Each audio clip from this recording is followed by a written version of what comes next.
Hej, det er Jesper her fra Bushcraft-butikken. Jeg vil lige vise jer Karrimor SF Predator 30, som lovet. Umiddelbart tænker jeg 30 liter. Det er med ikke ret meget. En lille skoletaske.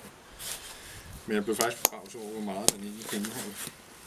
Jeg vil lige vise jer bare sådan, så I har en idé om, hvad man kan bruge den til. Det kan være, at jeg skal starte med at vise siden herinde i tømmeren. Den har en elastiklomme hernede. Så bliver det en økse og spænde det fast med sproppen her. Og også molde, så du kan sætte ekstra tasker på, hvis det er det, du vil. Eller for eksempel et lægunderlag.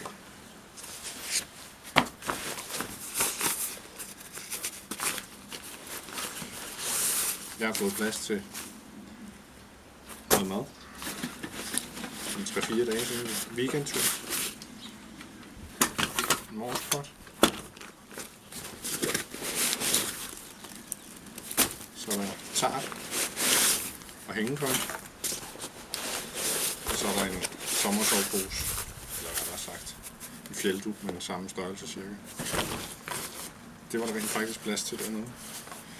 Så kan man jo eventuelt tilkøbe sådan en stor utility pack sæt foran her med dit drikkesystem i, drikkedunk eller hvad du nu bruger.